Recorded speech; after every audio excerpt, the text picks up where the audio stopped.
situation militaire, la situation sécuritaire dans la ville-province de Kinshasa, y compris les autres provinces, situées dans la partie occidentale de la République démocratique du Congo, a été jugée calme durant la semaine écoulée. Dans les provinces situées au centre de la République démocratique du Congo, notamment le Kasaï central, elle a été jugée imprévisible et tendue du fait de l'activisme des miliciens Kamina Nsapu.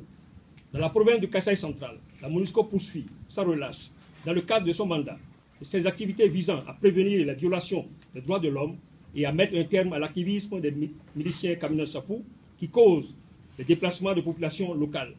En effet, pendant la période sous examen,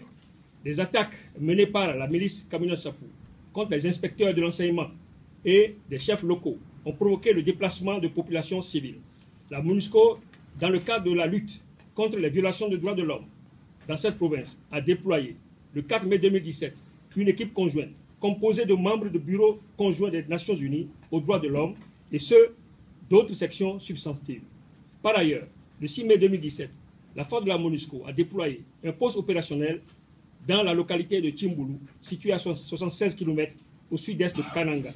dans le but d'assurer la protection des civils et de dissuader les milices qui menacent la paix. Ce déploiement de casques bleus dans la région, favorablement accueilli par les membres de la société civile, a immédiatement produit un impact positif sur l'amélioration de la situation sécuritaire dans la zone. De plus, le 2 mai 2017, des examens d'État ont eu lieu dans les provinces de Kasaï central et du Kasaï, en dépit de quelques perturbations liées à l'activisme des miliciens Kamina Nsapu rapportés dans les régions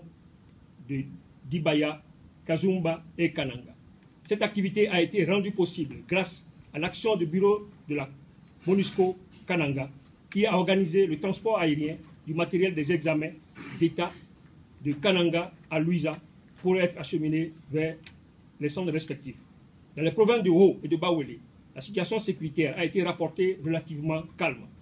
Les troupes de la force de la MONUSCO déployées dans ces provinces poursuivent les activités visant à soutenir les forces armées de la République démocratique du Congo FARDC dans leurs efforts destinés à neutraliser tous les groupes armés actifs et à protéger les populations civiles. En Ituri, les forces de défense et de sécurité congolaises poursuivent avec le soutien de la force de la MONUSCO des actions d'envergure destinées à lutter contre la récurrence d'exactions perpétrées par des éléments du Front de résistance patriotique de l'Ituri, FRPI, contre les civils. L'intervention rapide des forces MONUSCO FARDC, police nationale congolaise, projetées promptement sur le terrain, a repoussé avec succès les attaques lancées par des éléments du FRPI dans les localités de Kanioro, Abaka et Songosa. Au Nord Kivu, la situation sécuritaire a été rapportée relativement calme, mais elle demeure imprévisible dans les territoires de Beni, Massissi et Rutshuru.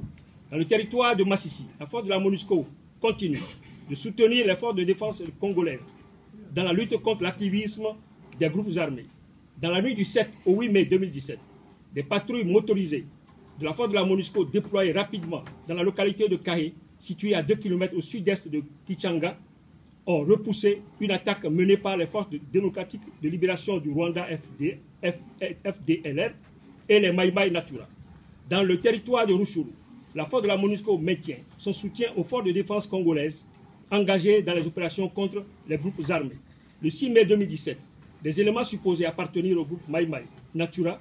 ont lancé une attaque dans la localité de Kisheche, située à 39 km au nord-ouest de la COB Tongo, et blessé un individu. Aussitôt alertés, les troupes d'intervention rapide de la force de la MONUSCO, basées à Rwendi, ont été projetées sur les lieux et évacué le blessé pour des soins appropriés. Au chapitre des redditions, dans la province du 3 mai 2017 à ce jour, 7 éléments de différents groupes armés, dont 5 des forces démocratiques de libération du Rwanda FDLR, se sont rendus aux troupes des forces congolaises et onusiennes et déployés dans la province. Au sud Kivu, les forces coalisées FARDC MONUSCO maintiennent la situation sécuritaire sous leur contrôle. Ainsi, le 28 avril 2017, le chef